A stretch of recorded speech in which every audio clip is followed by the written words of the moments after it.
y como que otro que viene a predicar. Pero ese día el Señor inquietó el corazón y yo le dije a la gente de ese vagón, les dije, hoy yo no vengo a predicarles, pero si tienen alguna pregunta para hacerle a Dios, háganla. Y yo sé que el Señor nos puede ayudar. Yo no voy a contestar, yo no sé nada, y lo mismo les digo a ustedes, pero Dios sí lo sabe. Y empezaron las preguntas, pastora, y eso fue tremendo porque fue tan bonito lo que sucedió allí que la gente no se bajaba. Y la gente decía, yo tenía que bajarme allá, pero no, es que a mí todavía, y la gente pregunta algo y el otro pregunta otra cosa, y esa pregunta te lleva a otra y a otra, y ese día toda la gente de ese vagón recibió a Cristo. O sea, fue algo bonito. Y ahora que nosotros estamos con el tema de la vida espiritual, un día no llegaron muchas personas, pero llegó una persona que tenía muchas inquietudes. Y ese día fue algo muy parecido a esto, ¿te acuerdas, mi amor? Nos sentamos aquí y hubo varias personas, pero esa persona en particular empezó a preguntar cosas, porque ella no conocía del Señor. Y empezó a preguntar cosas y a preguntándose, el Señor contestándole. Y ese día también esa persona hizo su oración de fe. Y creemos, y se quebrantó, y fue tremendo lo que el Señor hizo. Entonces creemos que estos espacios hay que crearlos, hay que permitirlos, porque la gente viene a un culto y en el culto nadie pregunta, y si se va con una incógnita, se queda allí. Entonces decidimos, de parte del Señor, que el último jueves de cada mes se haga esta reunión, un foro, y vamos a invitar siempre a una persona idónea que nos ayude, y el Señor siempre va a materializar a una persona aquí invitada para que nos ayude con las respuestas. Sabemos que es el Señor el que responde porque, como les digo, nosotros no sabemos nada, pero Dios sí lo sabe y aquí todas las respuestas están. Bueno, entonces vamos a empezar. La idea es que cuando haya muchas personas, pues se van a hacer las preguntas a través de la pastora Marta, se van a canalizar por allí, pero ahora que somos poquitos, empezamos a preguntar. Entonces, yo creo que empezamos contigo, mi hermano. Gloria a Dios. Si no me ganan, yo tengo unas 5 preguntas. 3 bíblicas y 3 de las que se le vienen a la mente a uno. Gloria a Dios. Empecemos con la más suave. En todo el capítulo de San Juan nos muestra definitivamente que Jesucristo es Dios, al menos así yo lo hicieron. En todo el capítulo de San Juan, capítulo 1. ¿Sí? Entonces, ¿cuál es tu licencia? ¿Cuál es la pregunta? Sí, la pregunta es que si en todo el capítulo de San Juan nos muestra definitivamente que Jesucristo es Dios. Amén. Gloria a Dios. ¿Pastor? La respuesta es sí. Sí, pero primero que claro, inicia diciendo en el principio era el verbo, y el verbo era con Dios, y el verbo era Dios. Todas las cosas por Él fueron hechas, y sin Él nada de lo que ha sido hecho fue hecho. Entonces la Biblia está diseñada para completar lo que estaba escrito en Génesis 1:1, que dice, en el principio creó Dios los cielos y la tierra.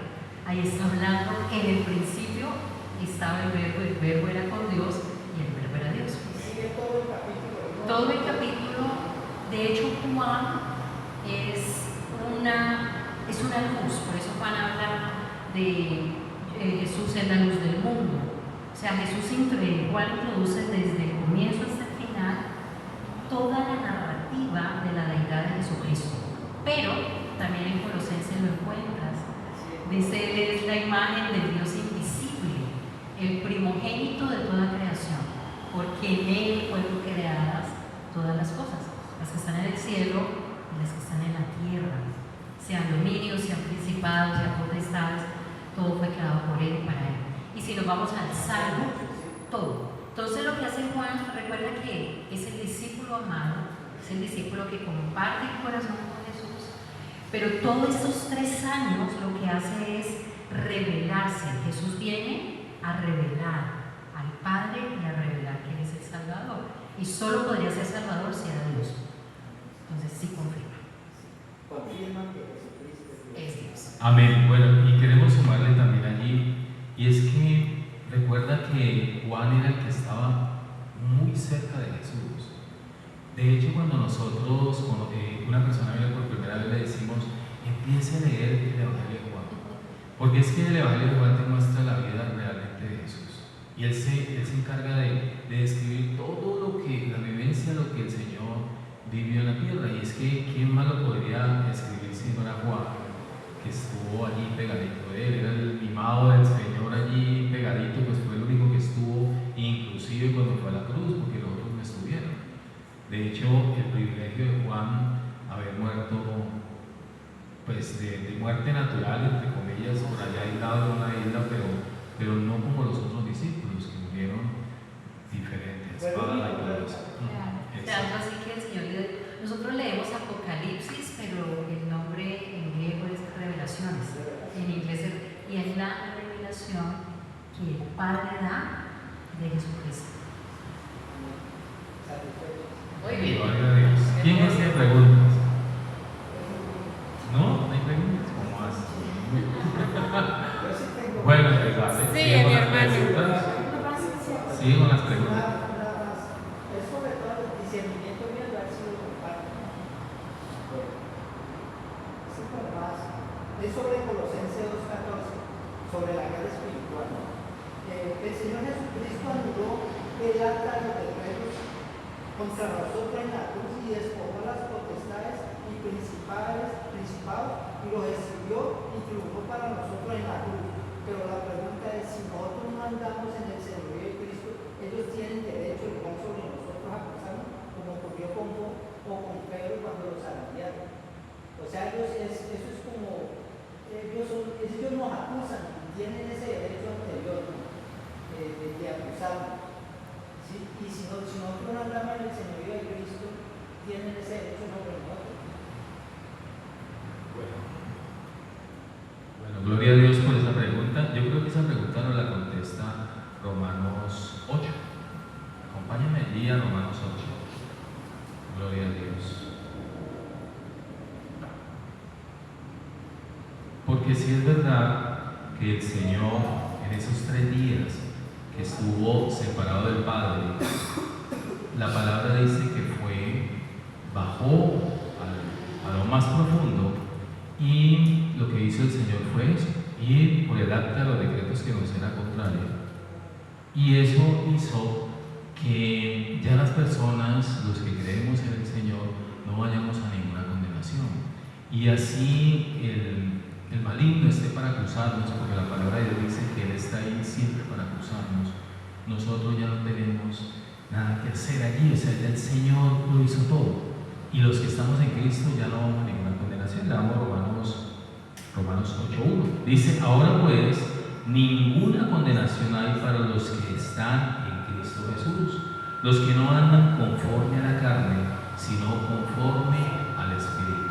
Y cuando el Señor habla de que no hay ninguna condenación, es porque el Señor precisamente trajo esa acta de los decretos que nos era contraria y la exhibió públicamente, la puso allí en ese madero, precisamente para avergonzar y a la misma muerte, porque Él venció la muerte.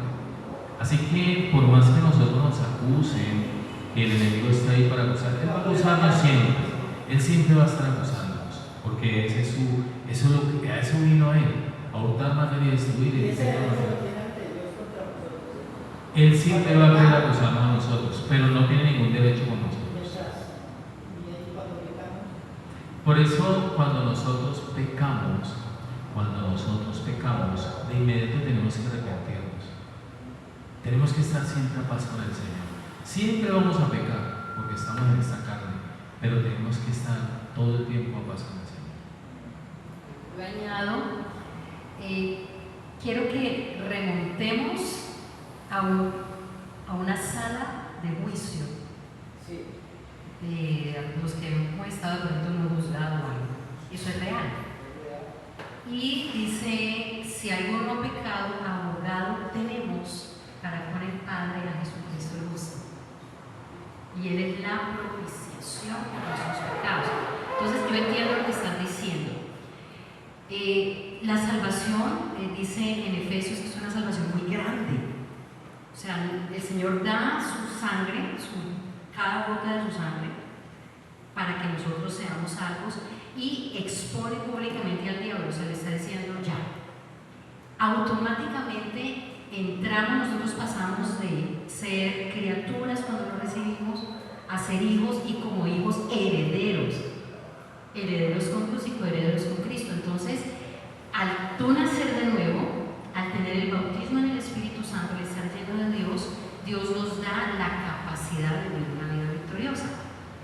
Pero obviamente no somos perfectos y en algún momento vamos a desviarnos. ¿Qué es lo importante de lo que decía el pastor? Confieso, Satanás está 24/7 acusándonos. 24/7. Pero a ti no te despoja de tu armadura, de tu identidad de hijo. Entonces yo puedo ir por el camino, llevo muchos años en el Señor, algo pasa, pero si yo inmediatamente confieso mi pecado, dice que abogado tenemos para con el Padre Jesucristo. Y quiero leer, lo hermoso es que no solo está en el Nuevo Testamento, está en el Antiguo Testamento. Está en Zacarías 3:2. El ángel del Señor le dijo a Satanás: que te reprenda el Señor, quien ha escogido a Jerusalén. Que el Señor te reprenda, Satanás. ¿No es este hombre un tizón rescatado del fuego? Josué estaba vestido con ropas sucias en presencia del ángel. Aunque estemos en una situación que algo haya pasado, que nos hayamos desviado, como nos ve Dios, esa es su identidad. Entonces siempre nos ve con la vestidura, con la salvación, con la justicia, porque la justicia nuestra es Jesucristo. Entonces ahí es donde uno puede caer en el diablo es especialista. Si tú empiezas a sentir culpa y me siento horrible, cometí esto, yo soy lo peor, y ese es el diablo. Porque el Espíritu Santo siempre te va a decir: ven, hiciste, te convenzo, pero la salvación es enorme. Te di el poder del Espíritu Santo, tienes una identidad como hijo, eres amado, Satanás te reprenda y el Señor llega y te levanta. Entonces sí hay un derecho legal que el diablo tiene cuando abrimos puertas, pero tenemos un derecho más legal por la sangre de Jesucristo y por la identidad de hijo, que eso es lo importante. Amén. Yo quiero añadir algo más ahí, para que tengas claro que siempre Satanás nos va a acusar.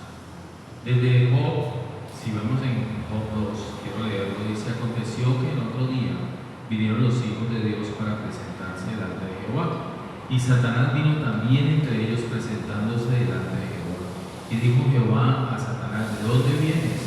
Respondiendo Satanás a Jehová, dijo: de rodear la tierra y de andar por ella.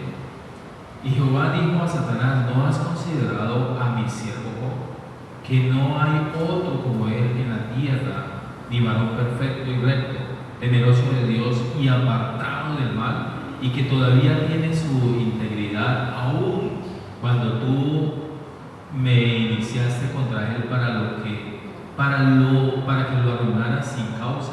Respondiendo Satanás dijo a Jehová, mira cómo lo acusa aquí, dice: piel por piel, todo lo que el hombre tiene dará por su vida, pero extiende ahora tu mano y toca su hueso, dice el Señor, como dándole autoridad a Satanás para que lo hiciera, después de que él termina acusándolo. Él le dice algo así como que él no está en contra de ti porque tú le das todo y porque tú lo tienes cercado y tú haces todo para él. Pero Satanás siempre va a estar allí para acusar y siempre va a acusar a los hijos de Dios. Él no se va a meter con uno de los que esté para él, obviamente se va a meter con los hijos de Dios. Entonces por eso tenemos que estar atentos y cada vez que sintamos en el corazón que cometimos un error, de inmediato ponernos a cuentas lo que dijo la pastora: ahí está Jesús para defendernos, él es nuestro abogado. Bueno, gloria a Dios. Preguntas, hay veces cuando alguien hace una pregunta, surgen otras preguntas. Yo sé que están que se hablan. Sí, o sea, yo me hace la pregunta, ¿no? Que David, que era un hombre que fue una relación de él, que sí cometió su pecado, pero lo que existe muy grande. Es verdad, ¿no?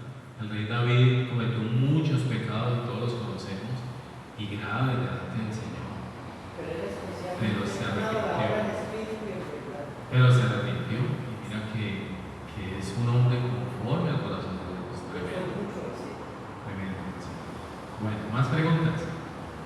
Pregunta. Si una persona hace la oración de fe, sí, pero la hace en sus fuerzas, ¿qué connotación tendría esa oración de fe? O sea, en la carne, digamos así. Exacto. Yo respondería con la parábola del sembrador. Dice que el sembrador se lo va a sembrar. La oración como tal no tiene poder, es el corazón de la oración, que dice, si confesares con tu boca que Jesucristo es el Señor y creyeres en tu corazón que Dios le levantó de los muertos, serás salvo, porque con la boca se cree, con el corazón se cree y con la boca se confiesa para salvación. Y lo cruzamos con la parábola del sembrador. Entonces el sembrador se va a sembrar y tiró la semilla. Entonces una dice que cayó en pedregales, la otra cayó alrededor del camino, pero dice que una cayó en buena tierra. Y yo soy de las que creo que Dios tiene niveles o que tenemos niveles de encuentros con Él. Mi propia vida, a mí me predicaron, me dice mi mamá cuando yo tenía 4 años, y a los 4 años recibía a Jesús. Mi mamá no era cristiana, nada.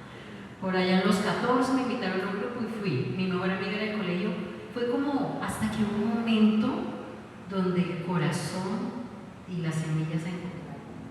En un momento, y ya empecé a ser consciente, soy salvo, pero tengo que cuidar esta semilla.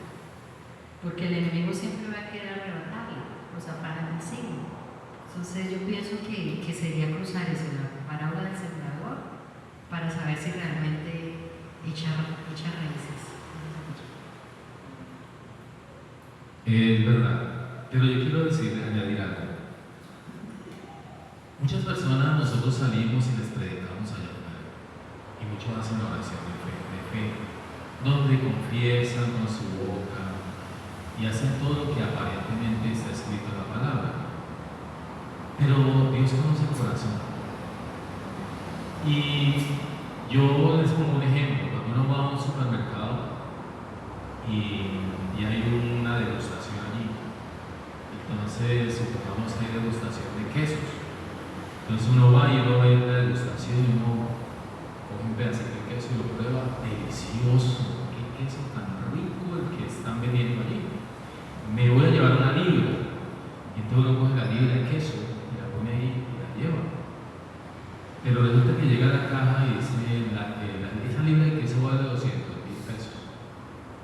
Entonces usted dice, no, espere, yo no estoy dispuesto a pagar 200.000 por eso. Pero déjenmelo voladito. Eso pasa con la gente que hace la oración de fe.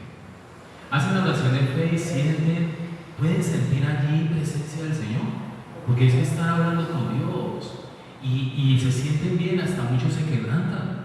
Y uno los ve quebrantados y se sienten libres y dicen, no, yo voy a continuar con el Señor. Pero cuando allá afuera el mundo les dice, venga, que aquí está el licor, aquí está todo esto y todo esto, ellos no son capaces, o sea, no sienten en su corazón poder dejar todo eso para obedecer a Dios. No sienten que pueden pagar el precio.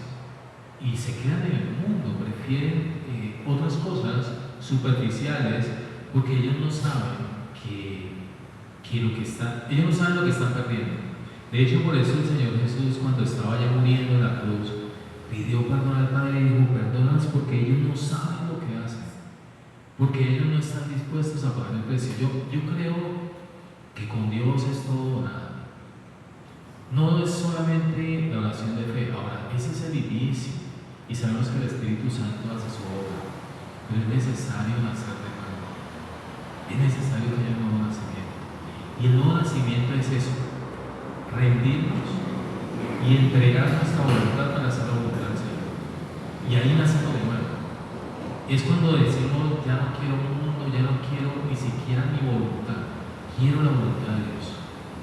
Y esa es la única manera, porque una oración de fe puede servir, no digo que no, siempre la hacemos, pero la persona se tiene que rendir y tiene que pagar el precio. Y pagar el precio es decirle no al mundo, no a la carne, no a Satanás, no a nada de esas cosas que agradan al Señor y hacer solo la voluntad de Dios. Sí, para esto no, yo desde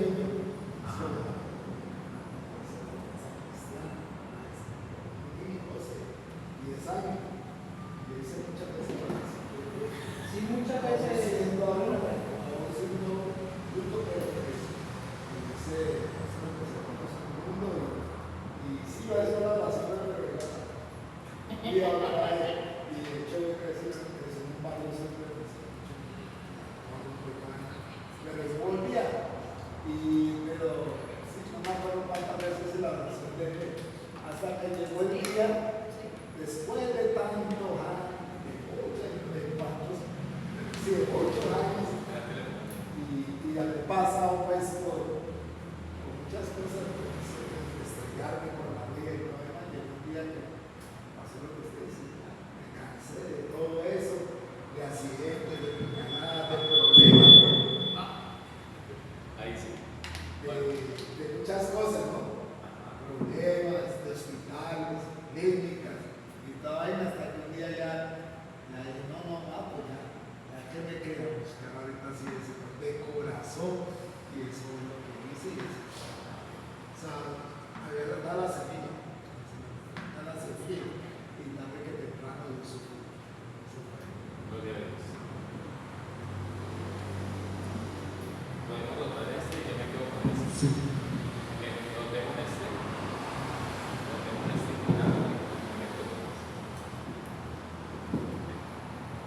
Bueno, me queda otra pregunta bíblica y puedo hacer preguntas. Claro. Una palabra que no me gusta usar de la mente abierta. No es bíblica, no bíblica, ¿no? Es que la pastora de ley. Pero esta sí es bíblica. y no tengo necesidad de usar es sobre el aguijón de Pablo. ¿Qué discernimiento tienen los pastores sobre el aguijón de Pablo? Yo tengo el mío. Hay dos teorías, ¿no? Bueno, hay una teoría que es de la enfermedad que él padecía. Y la que tengo yo es la conciencia de haber hecho parte de la muerte de muchos cristianos, o qué discernimiento tienen sobre el aguijón que el Señor no pudo, no se lo quitó, mejor dicho. Bueno, es una excelente pregunta y te digo por qué es una excelente pregunta. Porque nadie puede decir exactamente qué es. No hay alguien que pueda decir exactamente el aguijón de Pablo era la enfermedad, o era una angustia, o era algunos siervos, no se sabe. Lo más probable, no creo que haya sido el remordimiento, porque Pablo tenía una comunión muy estrecha con el Señor, y cuando uno descansa en el Señor, sí, pero para mí era sus ojos. Sí. La pérdida, ¿por qué? Porque es que la gran mayoría de personas a los 45 años empezamos a sufrir de presbicia. Y en ese entonces, pues no tenía ni siquiera el nombre, la enfermedad. Pero yo creo que era eso. Porque de hecho se dice que algunas de las cartas que escribió Pablo ya tenían que usar una persona para que la escribiera. Ya no era él el que la escribía, porque seguramente ya no veía bien. Entonces, lo que yo creo para mí, aunque puedo decirte que no podemos decir con certeza cuál era la vida, pero yo me atrevo a decir que eran los ojos, era la vista, su visión. Con respecto a lo de la vista, dicen algunos se lo atribuyen al encuentro que tuvo con Cristo cuando tuvo la luz muy resplandeciente. De hecho, él estuvo ciego 3 días. Sí, puede ser también. Y hay dos versículos, uno que dice, cuando él se va a una iglesia que es en Tesalónicas, que dice, ustedes estuvieron a punto de quitarse sus propios ojos para dármelos. Y hay otro final de una carta que dice, les escribo con grandes letras. O sea, literalmente, yo diría más allá de, porque todos esa ha sido una pregunta, ¿qué pasó con Pablo? Yo creo que el mensaje es, bástate mi gracia. Porque, o sea, hemos llegado a poner a Pablo en una posición de liderazgo que a veces a mí personalmente me parece exagerado que una persona se mida con Pablo. Porque Pablo tuvo un diseño tenaz, naufragios. Dice que lo descolgaron en una ocasión y cayó como muerto. Claro que tuvieron que venir a auxiliarlo porque eso están hechos. Lo estaban persiguiendo para matarlo. Entonces, la persecución, naufragios, ¿no? Cuando él habla de lo que es un apóstol, cárceles, peligros de la dominación, y cuenta. Entonces, yo creo que básicamente es Dios, así como Job. Yo pienso que son como dos personajes extremos que Dios derramó una gracia especial sobre ellos, pero detrás de eso es que Pablo aprendió a conocer la gracia. Precisamente si habla de la gracia es porque ya su conciencia ya estaba en paz. Ya está en paz. Ya estaba en paz. Entonces, es más bien tomar eso, ¿no? Lo que sea que pasemos, bástate mi gracia porque mi poder se perfecciona en la debilidad. Por eso dice, de buena gana me gloriaré en mis debilidades. O sea, lo mantuvo humildito. Amén, amén. Yo creo también que cuando el Señor responde a Pablo, bástate mi gracia, era también para que Pablo no se sintiera mucho más en su carne, o sea, para que Pablo supiera que él dependía 100% de Dios. Porque es que no es fácil. Déjame decirte que hay tres cosas de las que nosotros debemos cuidarnos, todos los hijos de Dios. La primera es nuestro cuerpo, debemos cuidarnos, el área sexual es importante, debemos cuidarnos porque eso nos saca del ministerio. Debemos cuidarnos del amor al dinero, o sea, podemos tener el dinero que queramos, pero nunca amar el dinero más que a Dios porque convierte en idolatría. De hecho, la avaricia es la misma idolatría.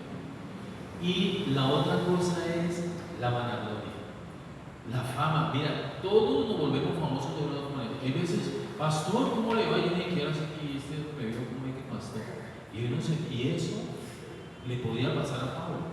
Un hombre que estudió con Gamaliel, que Dios lo llevó en espíritu y le mostró, Dios lo llevó al cielo y le mostró allá todo lo que había allá. De hecho, Pablo decía que había cosas que él no podía explicar, porque era como decirle a un ciego, mire, las nubes son blancas, pero si él es ciego de nacimiento, ¿y qué es blanco? O sea, hay cosas que Pablo ve que no podía ni siquiera explicar. Entonces, él tenía que tener ese aguijón para saber que dependía de Dios. Porque si no, Pablo se iba a perder, iba a decir, no, si yo voy el más. O sea, aquí, ¿quién está por encima de él? Entonces, todos, por eso el Señor dice que nuestra debilidad Él se hace grande. Todos dependemos de Dios y tenemos que tener claro eso. Que lo que somos es porque yo le digo a la iglesia, mira, lo único bueno que hay en nosotros es Dios. De verdad, porque uno sin Dios, pastora, sin Dios no somos nada. Sin Dios, por eso toda la gloria es para el Señor. De hecho, Él siempre busca a lo peorcito para traerlo y avergonzar a los sabios, para que sea para la gloria para Él. Mira, Él dice, pero pastor, ¿y usted cuándo acá? Si allá en el mundo era lo peor. Es que la gloria es para Dios, sin Dios no estaríamos aquí. Entonces, yo creo que algo así pasó con Pablo, y ese aguijón tenía que estar ahí, para que Pablo pudiera decir que Dios depende de ti, así no vea, o yo no sé cuál era el aguijón, pero lo único que no era el aguijón, porque en esos días yo escuché a alguien diciendo, lo único que no era un pecado. No era un pecado. No era un pecado. Por eso no le toma como pecado lo que hizo en el pasado. Exacto, porque era. La comunión ya como David. Sí, no era, porque si no, él no pudiera haber tenido la autoridad de escribir sobre la victoria sobre el pecado, que Romanos, o sea, Romanos es una cosa loca, pero sí nos sensibiliza a saber que somos débiles, que hay algo allí que Dios lo va a usar. Entonces hay cosas con las que yo digo, bueno, ya, esto va a mantener dependiendo del Señor. ¿Sabe? Preguntas. Bueno, yo dije que me iba a salir de la... Espérame acá, hermano. Es sobre la magnificencia de Dios, ¿no? Son preguntas acá que se hace uno, ¿no? En Génesis habla de que Dios creó los cielos, ¿cierto? Pero uno se pone a pensar en el universo. Estamos en un sistema solar de 9 planetas y es un tipo, y hay millones de galaxias, millones de planetas. Entonces, ¿cómo es la magnificencia de ese Dios que nosotros adoramos? Que a veces lo tratamos como un Dios pequeño, pero imaginen el universo como es infinito. Entonces, es una magnificencia increíble. ¿Qué piensan ustedes sobre eso? Total, que la grandeza del Señor es que no se puede describir. Él dice que la tierra es el estrado de sus pies. Él dice que que, o sea, su extensión, su dominio es sobre todo lo que existe. O sea, no, por eso muchas personas cuando alguien dice Diosito lindo o le dice chuchito o alguna cosa así, uno dice tremendo cómo pueden pensar en Dios en algo pequeño. O sea, si Dios es inmensamente grande, o sea, no hay cómo describir su poder, su autoridad, su grandeza sobre todo lo que existe. Nuestra mente no alcanza. O sea, no se puede dimensionar. Un día lo vamos a lograr. Un día vamos a estar cara a cara con el Señor y le vamos a hacer una cantidad de preguntas. Pero la misma Biblia describe la grandeza del Señor.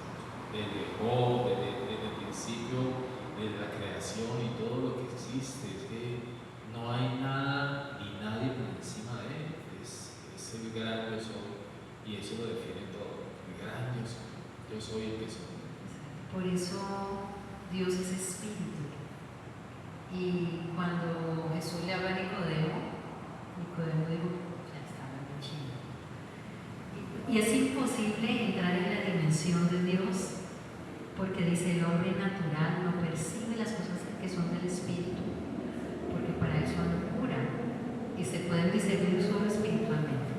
Entonces la clave está en entender que tengo sí o sí que nacer de nuevo, y al nacer de nuevo puedo tener acceso al mundo espiritual, que ese es el real. Y viene a mi mente creo que es mi versículo favorito, cuando el Señor le dice a Moisés que saque el pueblo. Moisés le dice, no, pues usted no va conmigo, yo no puedo ir. Y eso se lo dijo después de haber estado 40 días y 40 noches con él, cuando el Señor le entrega las tablas y le añade, quiero conocerte, muéstrame tu gloria, ¿no? Entonces cuando decide el Señor mostrar, no puedo, porque si paso adelante te mato, te acabo. Pero cuando se lo voltea, dice que lo esconde en una roca, que es el símbolo de Jesús, que dice Moisés, Señor grande, clemente, misericordioso, compasivo, que perdona la iniquidad. Dice, cuando Dios revela su esencia, o sea, que ese Dios del universo grande, maravilloso, que controla todo, revela su esencia a Moisés. Y que le dice, compasivo, misericordioso, que perdona la maldad, y empieza y se, ¿no? Entonces allí Moisés tuvo un encuentro desde su espíritu con la identidad de quién es Dios, y solamente a través de allí es que podemos comprender. La cultura no puede. Y cuando yo me convertí, mi cerebro se demoró en convertirse en un año. Mi corazón, yo ardía por Jesús, me encantaba, Las preguntas. pero mi cerebro era horrible. Mira, yo lloraba, yo entraba a mi cuarto y yo lloraba, y decía, no puedo. Y Dios fue tan misericordioso que me entregó un libro, nunca va a volver a saber de ese libro, se llama, porque existe, no sé dónde está, Observando el Mundo de Dios. Y me contaba la ciencia, cómo empataba con la palabra. Se convirtió en mi cerebro. Después me metí con George Mao, ¿te acuerdas? De evidencia que exige un veredicto. Porque definitivamente hay cerebros que por creencias y por información filosófica necesitan ser lavados, y ese era el mío. Entonces yo entré en un proceso, yo lloraba. La mayoría de la gente hoy tenemos algo de eso, por tanta Sí. información que... Y no, y en mi tiempo no había tanta información. Y a eso viene la última pregunta, la que tengo, no bíblica, ¿no? Es controvertida, ¿no? Es sobre el mundo extraterrestre, que no podemos negar esas grandes construcciones que definitivamente el hombre no las hizo, ¿sí? Entonces, ¿qué punto de vista tienen sobre esas construcciones, sobre las mismas pirámides? Bueno, hay cosas que no están en la Biblia. Y yo te voy a decir, hay cosas que no están en la Biblia no porque el Señor no las sepa, es omnisciente y Él todo lo sabe. Pero yo creo que el Señor nos guardó de no meter más información aquí por el tiempo en el que estamos. Porque nosotros estamos viviendo el tiempo de la gracia, y este manual de vida fue escrito para el tiempo de la gracia. Porque si tú vas y lees el libro de Enoch, dice muchas verdades, pero nada de lo que está allí nos sirve para el tiempo de la gracia. Y muchos otros libros, y esa es una de las preguntas que el mundo se hace porque ahí están las pirámides. Si no estuvieran las pirámides, el mundo no se preguntaría eso. Pero sí nos muestra que la Biblia nos puede responder aunque allí no esté. Cuando leemos en Génesis, nos podemos dar cuenta de que hubo una vida antes que fue preadámica. Y en Génesis sí nos muestra que hubo unos gigantes, y esos gigantes sí pudieron construir esas. Entonces, lo que podemos traer con respecto a esa pregunta tiene mucho que ver con esa vida preadámica, y eso existió. ¿Por qué? Porque la misma Biblia nos habla de esos gigantes. De hecho, uno de los gigantes que mató David eran 5. Por eso cuando tú lees las escrituras te das cuenta que eran 5 gigantes y David los mató todos. Y de hecho cuando David coge las piedras para matar a Goliat, coge 5 piedras. Y todo tiene mucho que ver. Pero un gigante de esos, bueno, no uno, varios sí pudieron construir esas pirámides. Entonces, como te digo, hay mucho que podemos investigar allí y que se puede buscar en otros libros como el libro de Mormón, son muchas cosas, pero yo creo que Dios nos guardó de toda esa información porque no sirve de nada.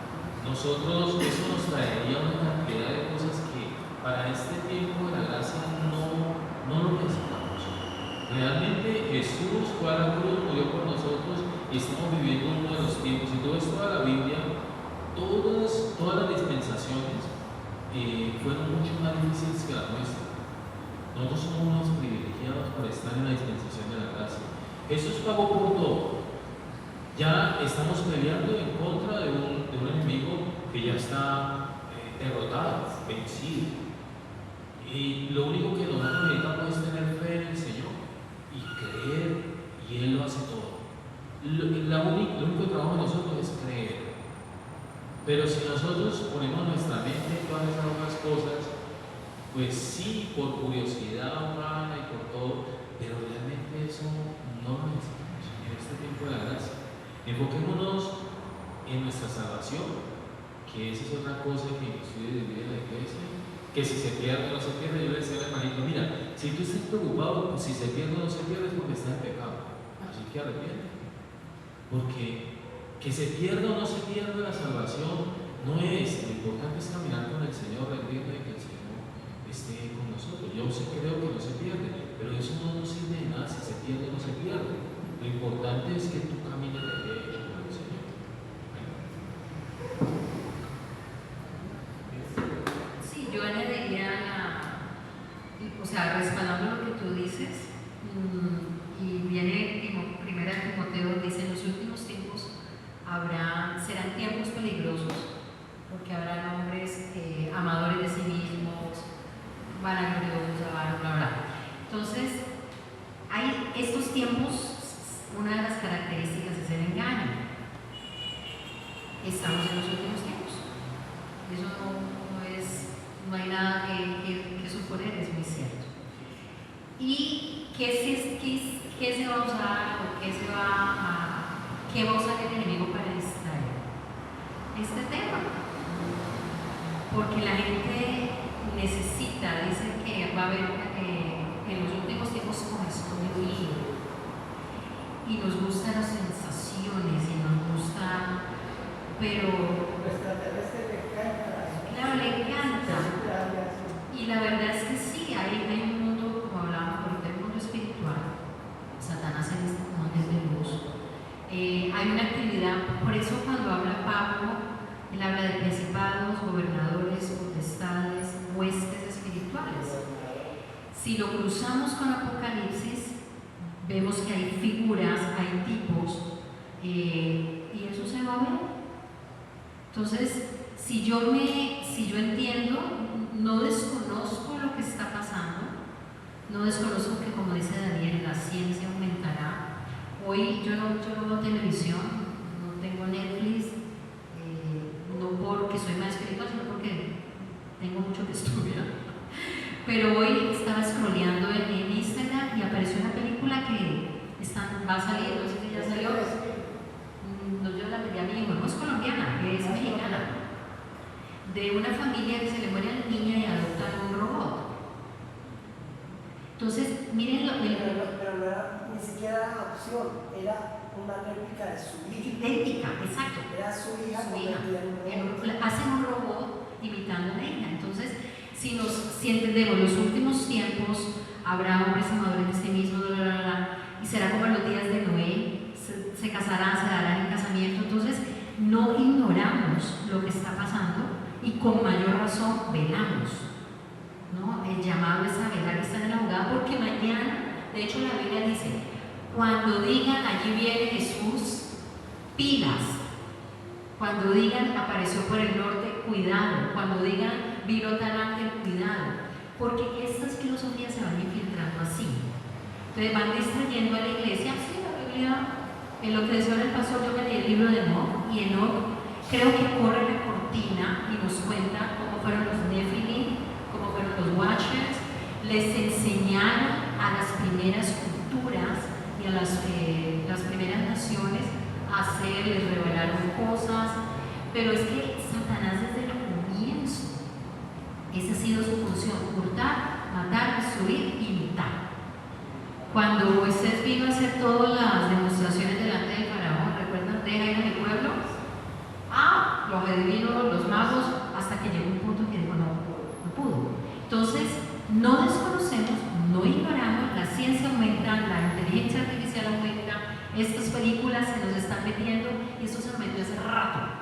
Desde chiquitos nosotros nos levantamos viendo los superhéroes.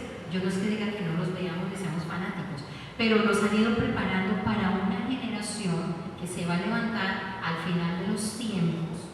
Ya descubrieron, y eso lo hemos visto con Elon Musk, que hay un dispositivo que coloca, no importa la enfermedad que tengas, te ponen el monitor, te adaptan el chip y te curan cualquier enfermedad. Entonces, ¿qué hace eso?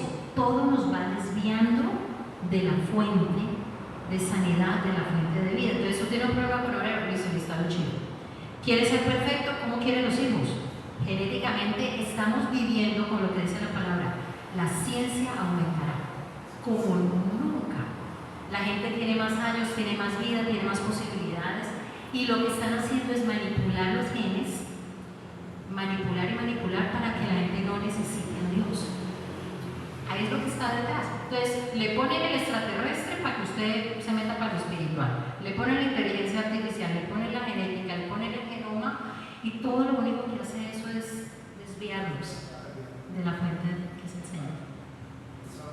Sí, es lo que está usando el enemigo ahora, entreteniendo a la gente y desviándola para que nos olvidemos del libro del Señor, de la palabra. Y yo creo que los mismos extraterrestres, o como le quieran llamar, son manifestaciones demoníacas. Generalmente son demonios. Son demonios, ¿no? Porque ellos se materializan. Tiene que la misma Biblia nos muestra. Pero son demonios. ¿Qué se puede hacer entonces acerca del segundo cielo? Total, la misma Biblia dice que ellos se mueven en lugares celestes.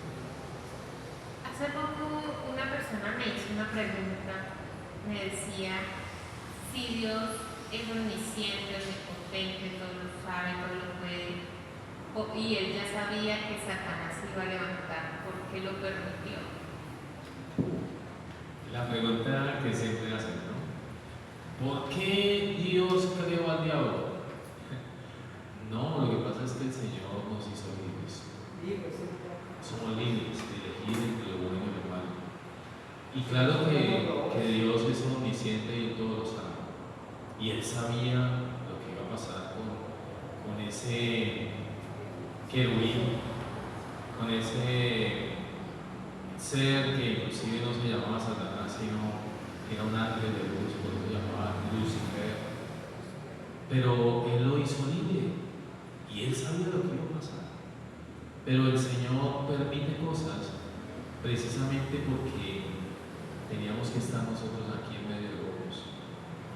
Es la única manera de que nosotros podamos elegir entre lo bueno y lo malo.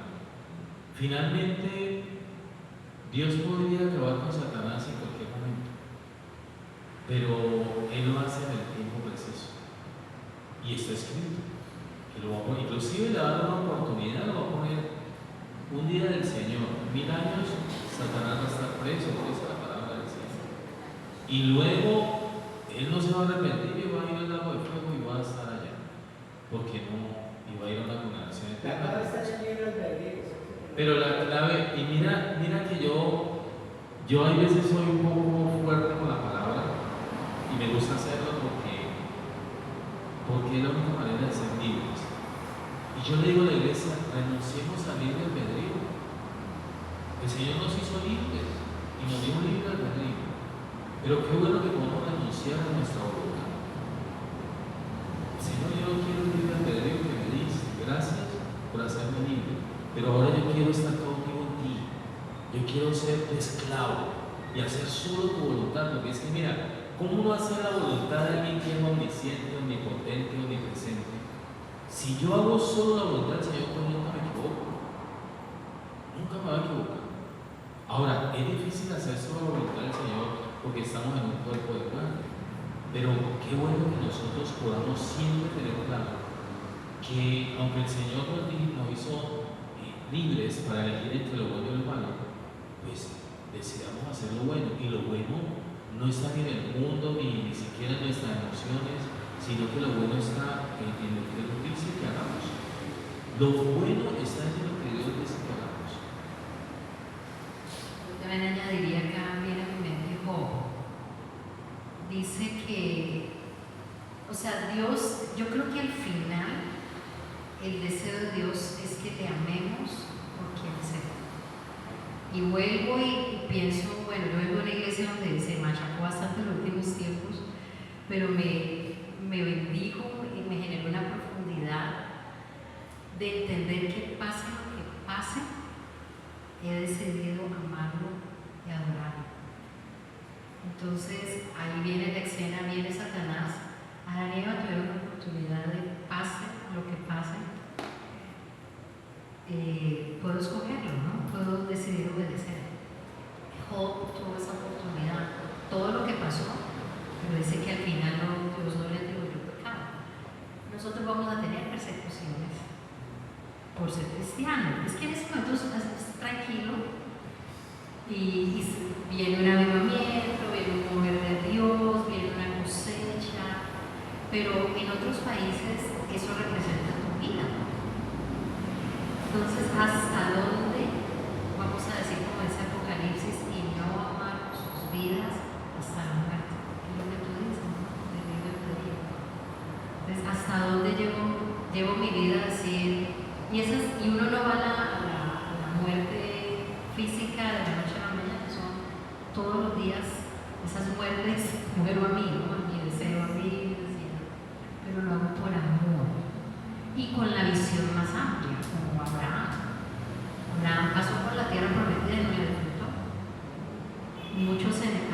Uno dice Hebreos 11, la galería de la fe, pero si te pones a estudiarla en profundidad, muchos de ellos no vieron nada, sino que lo confesaron, sabiendo que tenían una patria que era celestial. Entonces yo creo que para mí Dios le está dando el valor a la eternidad que tiene y era necesario un actor, era necesario un villano, porque somos los únicos creados a su imagen. Ni siquiera los ángeles, cuando dice los creó mucho menor que los ángeles. Por eso Jesús tenía que parecerse a nosotros y los coronó de gloria. Entonces Él no va a compartir su gloria con cualquiera que no está entendiendo como Él nos está percibiendo.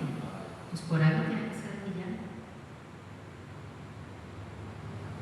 Sí, mira que mucha gente pregunta eso.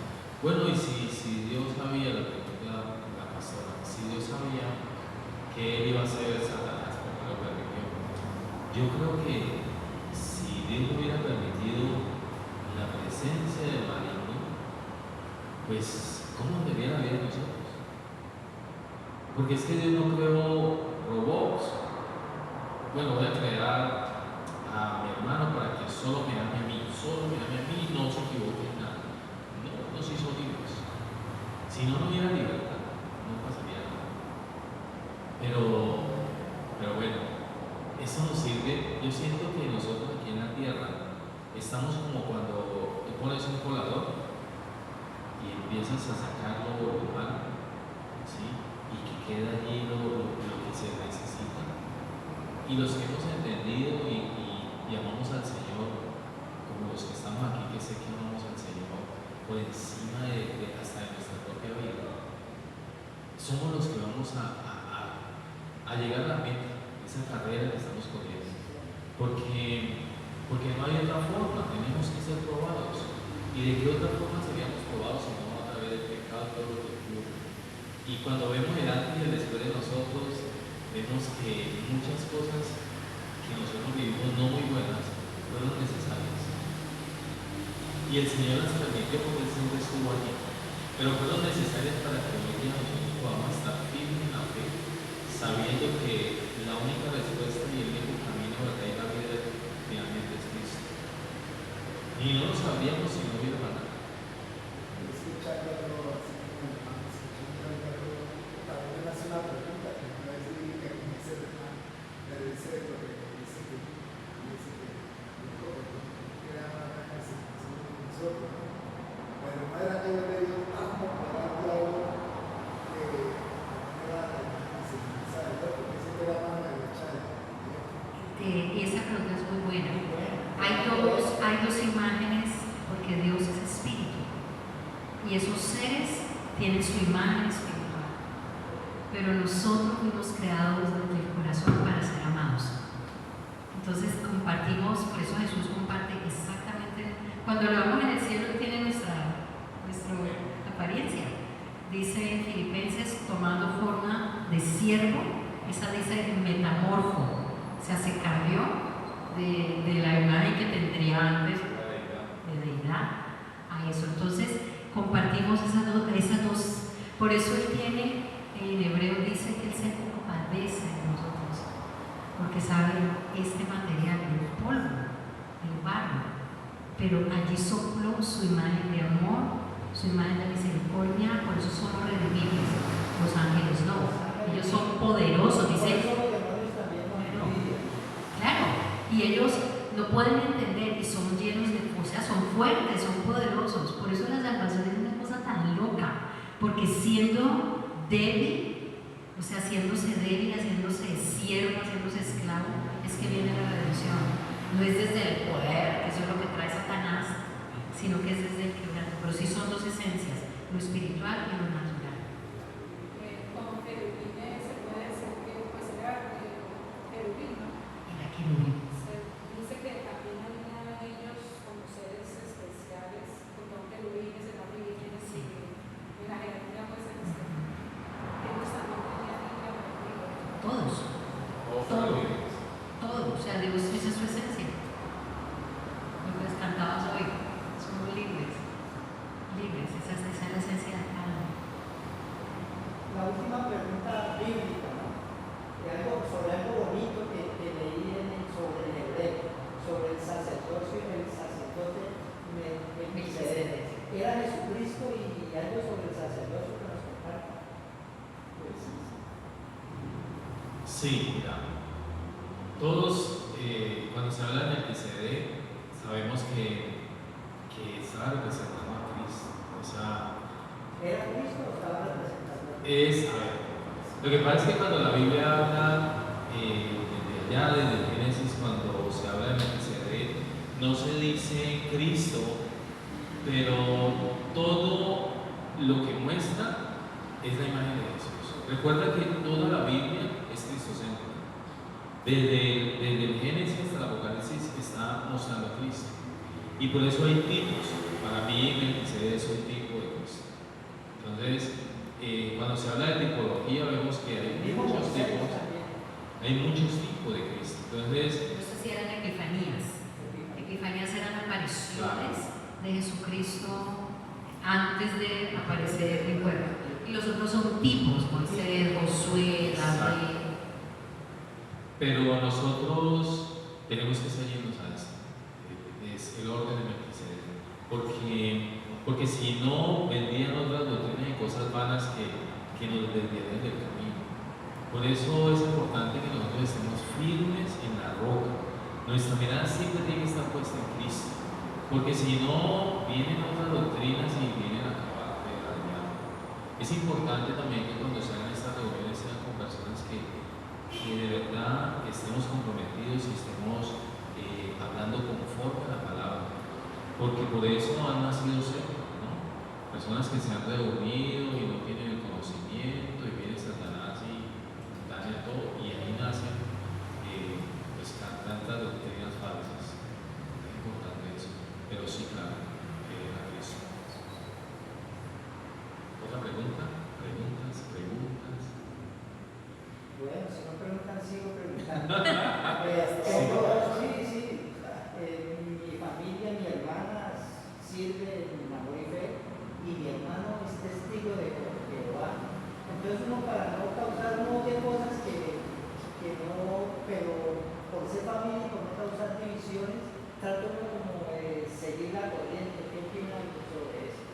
Por uno no le gusta la doctrina, pero es familia y para no causar división.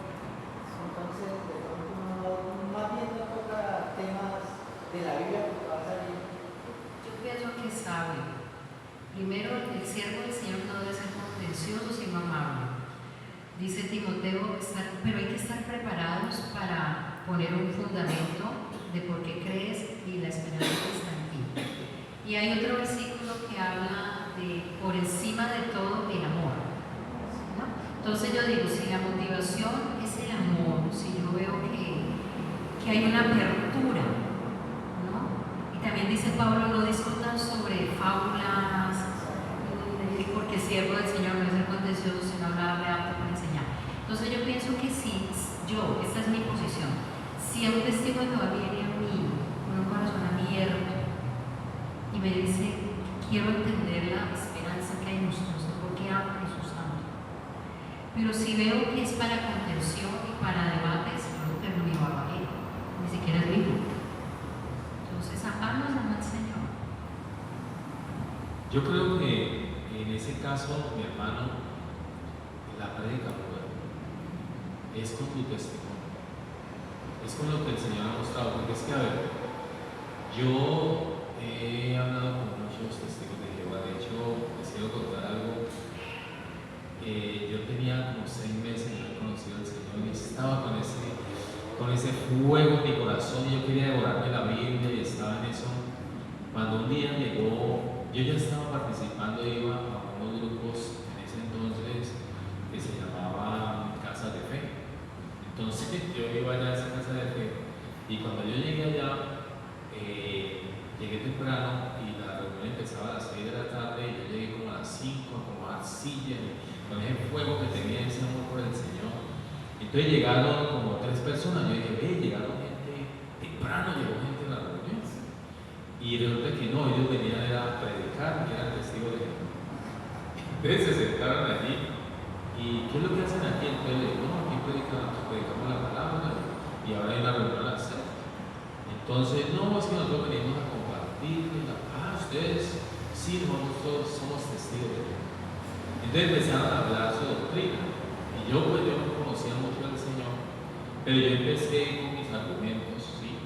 Y ellos empezaron a contender. Yo me acordaba en ese entonces que no deberíamos contender, pero abreviando el cuento es que ellos empezaron a decir cosas hasta que se enojaron. Y ellos se enojaron y les dije, esa es la diferencia, y ahora lo entiendo, esa es la diferencia entre ustedes y yo. Porque yo no me enojo. ¿Por qué me voy a enojar? Y ellos eran furiosos. Es que usted no entiende que yo tenía que convertirme a ellos y no ellos a mí. O sea, y es que esto es así, es que es como mi Biblia. Y yo no sé, ¿por qué? Si yo tengo la Reina Valera, ¿por qué tengo que hacer con su Biblia? Y llegó un momento en que ellos estaban furiosos y les dije, eso Es la diferencia. Ustedes están trabajando porque el Espíritu Santo no está en ustedes. Porque el Espíritu de Dios nos mantiene tranquilos.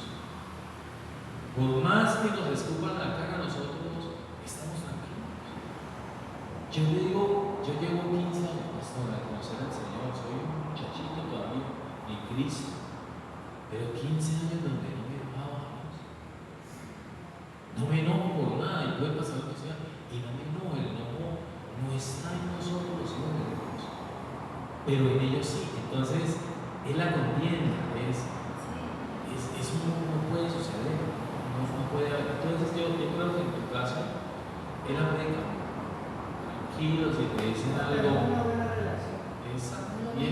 Y cuando tú muestras tu testimonio, lo que el Señor ha hecho en ti, un día te van a decir, venga, cuénteme qué es lo que usted está haciendo, o sea, a dónde se está yendo. Porque Es que la gente sabe. Y eso también pasa con los católicos. Que todos venimos de un Para mí son más difíciles. Claro. Pero si quieres ser evangélico, va a una hermanita por la cuestión del voto, que ya no se queda, Ahora viene de la hermana. y el que le dice, y el que empezó ya además, ay, es que los cristianos por eso lo tienen engañado, que me digo,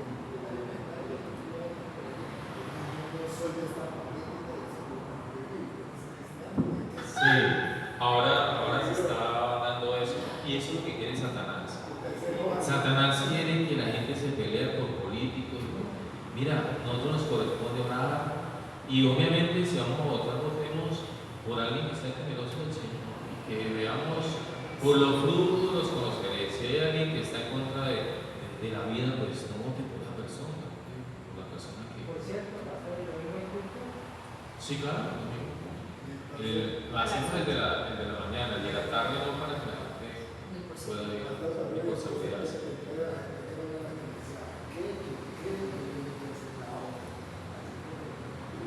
Sí, claro. Nada, y no permitamos eso nosotros porque eso es lo que Satanás quiere, dividir. Mira, en este momento hay familias divididas por la política. Tremendo, pero eso no Nunca se se llama había visto eso. algo como ahora, al menos Eso, la polarización. eso sucedió a los abuelos cuando estaban los liberales y los conservadores y etc. Listo, vamos con tiempo. Gloria a Dios.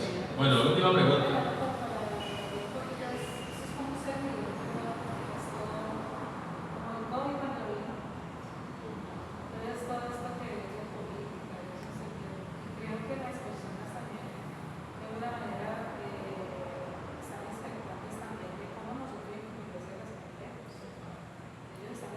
A pesar de que tengan sus posturas, ellos quieren que nosotros perseverar en ese propósito para de alguna manera, porque como dice el pastor, a veces tenemos que ir a predicar simplemente, a veces más que tantas palabras, la gente está muy expectante de cómo está nuestro testimonio y cómo enfrentamos estos tiempos. Pero mi hermano sí me dice algo, él me recalca algo, que nosotros somos los únicos que nos dan con la puerta en la cara, pero allí estamos y somos amables y sí tiene algo de verdad.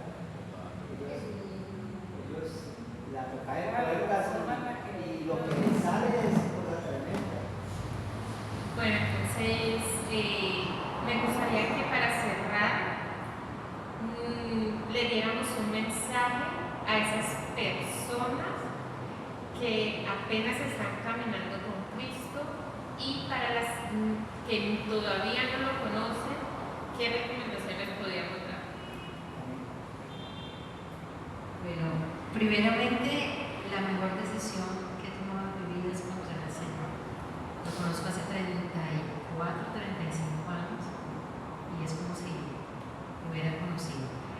Para los tiempos en los que estamos, para levantar una familia, para enfrentar el día a día, para manejar el estrés, todo lo que está en contra, solo hay un lugar, solo hay un refugio, y es Jesucristo. Solo hay un amigo perfecto que no falla, y es Él. Camino, verdad, vida. Amén. Bueno, hay muchas personas que que aún no se han decidido conocer al Señor, pero no se han decidido porque ellos están viendo y están tocando, están viendo lo que podemos ver con nuestros ojos físicos, están tocando lo que pueden palpar, y todo eso va a desaparecer un día. Cuando nosotros logramos enamorarnos de Dios, es cuando sentimos su presencia. Porque de otra manera no, a uno le puede hablar a las personas de Dios, y tú le puedes preguntar a alguien allá afuera, ¿tú crees en Dios? Y te dicen sí. ¿Y tú amas a Dios? Sí, yo lo amo. ¿Y tú haces su voluntad? Y ahí ya como que no, ¿cómo así que hago su voluntad? Y uno no puede decir que ama a Dios si no hace su voluntad. Y todo esto lo digo porque empezar con el Señor no es fácil. Y te lo digo a ti que quieres empezar con el Señor. Prepárate, porque hasta la misma familia te va a dar la espalda. Porque hasta los mismos familiares se convierten en tus enemigos a causa de Dios. Pero lo que suceda, mientras tú estés pegadito de la mano del Señor, estés haciendo su voluntad, estés comprometido de verdad de corazón con Dios, todo trae su recompensa. Y lo primero que el Señor hace en nosotros es poner paz. Y esa paz, que como dice la palabra, sobrepasa todo entendimiento, es lo que nos mantiene firmes, lo que nos mantiene allí, que no importa lo que suceda, siempre estamos en paz con el Señor. Entonces el consejo para que no sea decidido, pues métase con el Señor, que eso es lo mejor que le puede pasar a alguien. Y los que ya están empezando con el Señor es, no te preocupes por lo que haya de venir. Mientras estés con Cristo, Cristo dijo que vendría aflicción, pero que en todo momento iba a estar con nosotros y de todo nos iba a librar. Y yo lo creo porque lo vivo todos los días. ¿Qué le podemos decir a esos hermanos que se están yendo a las iglesias por el actuar de los pastores o de la misma congregación? ¿Respondo diplomática o respondo Juan vino? ¿Qué dice? Yo respeto los procesos y las heridas del alma. Yo diría a esas personas que hay lugares, hay espacios y hay lugares más pequeños. Por ejemplo, en mi caso, ese es mi llamado ahora, de restaurar personas que han sido heridas en iglesias. Entonces yo digo que es válido, yo pasé por un proceso de ser herida en iglesia, así que yo digo es válido, pero es válido querer ser restaurado, más no mantener la excusa de amargarme y enojarme con Dios. Entonces yo creo que hay lugares donde pueden tocar la puerta, hay muchos lugares en Cali donde yo trabajo, es un lugar de sanidad y restauración. Creo que también me gusta el corazón de sanidad y restauración, pero para sanar y restaurar, porque Dios es un Dios de restauración, no para volver a los patrones abusivos, porque tampoco estoy de acuerdo con ello, ni dictatoriales, ni los de aprendimos hace muchos años a no pensar, tampoco es bíblico, pero sí con amor, respeto y priorizando el versículo que dice: amarás al Señor tu Dios con todo tu corazón y a tu prójimo como a ti mismo. Aprender a amarnos también es algo que está en el corazón de Dios. Amén. Yo diría, de toda cosa guardada, guarda tu corazón. Todos los que estamos aquí hemos pasado por diferentes ministerios, congregaciones, y no hay iglesia perfecta. Todas las congregaciones tienen alguna cosita, porque la misma palabra lo dice. Cuando Juan, inspirado por el Espíritu Santo, escribe a las iglesias, y no hay iglesia perfecta, pero debemos guardar el corazón en Cristo y nuestra mirada está puesta en Cristo, porque los pastores, todas las personas nos equivocamos, todos podemos cometer errores, pero si tu mirada está puesta en Cristo, allí no va a pasar nada. Y al contrario, cuando tú veas algo que no está bien en la congregación donde estás, te invito a que ores por esa persona, ores por ese ministerio y no sabes corriendo del lugar donde estás, ora y el Señor te va a mostrar el día que tengas que moverte de allí. No te aceleres con eso, mientras tu mirada esté puesta en Cristo, estés llevando tu vida con ese mapa de vida y tu comunión sea íntima con el Señor, haya intimidad realmente con el Señor y decidas hacer sobre la voluntad del Señor, siempre vas a estar bien donde quiera que estés. Y al contrario, el Señor, si te está mostrando cosas que no están bien dentro de una congregación, ora por esa persona y ora por esa congregación. Y si Dios te permite la oportunidad, dile a ese siervo o al que se esté equivocando de qué manera se está equivocando, cómo lo ves tú, sin ser grosero, y las cosas como deben ser, para que las personas tengan la oportunidad. Mira, nosotros como pastores hemos visto y nos hemos equivocado en muchas cosas, pero qué bueno que las mismas personas se acerquen y te digan: pastor, no me gustó esto, ¿qué pasó con esto? Para que podamos todos tener la oportunidad de mejorar, porque muchas veces no vemos en qué nos estamos equivocando. Entonces, no es salir corriendo a las congregaciones, es orar por esos ministerios y tener cuidado porque los engaños, porque Satanás está engañando en este tiempo. Gloria al Señor. Yo creo que entonces cerramos, pongámonos de pie, oramos y cerramos este tiempo y le pedimos al Señor